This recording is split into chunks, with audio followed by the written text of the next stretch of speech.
ભુજમાં પશ્ચિમ Kutch local crime branch દ્વારા 12 જેટલી ઘરફોડ ચોરીના ગુનાનો ભેદ ઉકેલવામાં આવ્યો છે।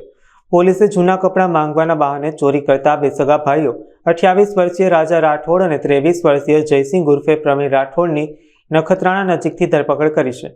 આ બંને ભાઈઓ મજૂરીની આડમાં ભુજ, માનકુવા, મુન્દ્રા અને નખત્રાણા સહિત અનેક વિસ્તારોમાં ચોરીને અંજામ આપતા હતા।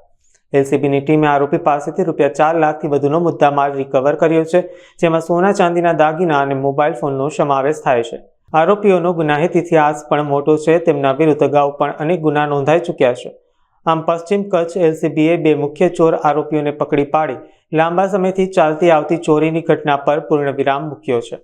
ઘરફોડ ચોરીના બનાવો અટકાવવા અને જે થયેલી છે એ ડિટેક્ટ કરવા માટે અત્રેના રેન્જ આઈજી શ્રી ચિરાગ કુરડે સાહેબ દ્વારા અને એસપી શ્રી વિકાસ સુંડા સાહેબ દ્વારા એલસીબી અને પોલીસ સ્ટેશનોને જે અવારનવાર સૂચનાઓ આપવામાં આવે છે અને એ સૂચના અંતર્ગત એલસીબીની ટીમ નખત્રાણા વિસ્તારમાં પેટ્રોલિંગમાં હતી અને એલસીબીના કર્મચારી છે મયુરસિંહ રાણા, એમને એક બાતમીદાર દ્વારા એક માહિતી મળી કે બે ઈસમો છે જે શંકાસ્પદ જણાય છે, એટલે એમને તપાસ કરી તો એમની પાસેથી 4 મોબાઈલ મળ્યા, ચાવીઓનો જુડો મળ્યો અને જે પેલું ગણેશિયું એટલે કે ડિસમિસ કે છે એ મળ્યું।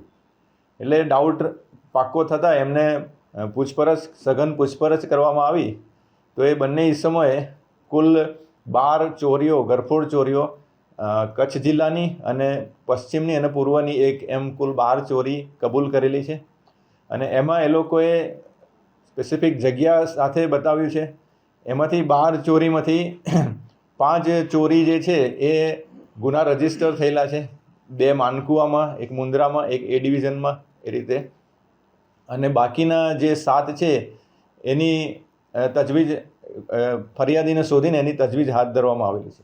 મોટે ભાગે એ લોકોનો ટાર્ગેટ, આ લોકોનો મૂળ જે વ્યવસાય છે એ કપડાં પેલા જે વેચે છે ને, લોકોના ઘરેથી કપડાં લેવા જાય અને પછી અહીંયા બજારમાં વેચે, મૂળ વ્યવસાય એ લોકોનો એ હતો। પણ એ કપડાં લેવાના બહાને એ લોકો રેકી કરતા હતા અને પછી મૂળ આ લોકો જે વાડી વિસ્તાર હોય, સોસાયટીની પણ વાડી વિસ્તાર હોય એવા વિસ્તારો એ લોકો ટાર્ગેટ કરતા હતા અને ત્યાંથી પછી આવી પ્રકારની ચોરીઓ કરતા હતા। મુદ્દામાલમાં જે ચોરીઓ નોંધેલી છે એમાં સોનાના દાગીના, ચાંદીના દાગીના, રોકડા રકમ, મોબાઈલ ફોન, એ બધું 4 લાખની ઉપરની રકમ હતી અને એમણે જે પોતાની પૂછપરછ થઈ એમાં કબૂલ કર્યું તો મહેશ કેશવજી સોની નામના જે એક સોની છે એને એ લોકો આ ઘરેણાં આપતા હતા। એમને બોલાવીને પૂછપરછ કરવામાં આવી, એમણે કબૂલ કર્યું અને એમના પાસેથી પછી એમણે જે લગડી બનાવી લીધી, એટલે એ બધા જ મુદ્દામાલ, એ 4 લાખની ઉપરનો જે મુદ્દામાલ છે એ લગડી રૂપે, પછી મોબાઈલ હતા, એ બધો જ કબજે કરવામાં આવેલો છે। સંપૂર્ણ મુદ્દામાલ એલસીબી દ્વારા કબજે કરવામાં આવે છે। હા, એ જે બંને આરોપીઓ પકડાયા છે એમાં રાજા રમેશભાઈ રાઠોડ અને એનો સગો ભાઈ છે જયસિંહ ઉર્ફે પ્રવીણ રમેશભાઈ રાઠોડ, આ બંને ઈસમો સગા ભાઈઓ છે, એમને હસ્તગત કરવામાં આવેલા છે।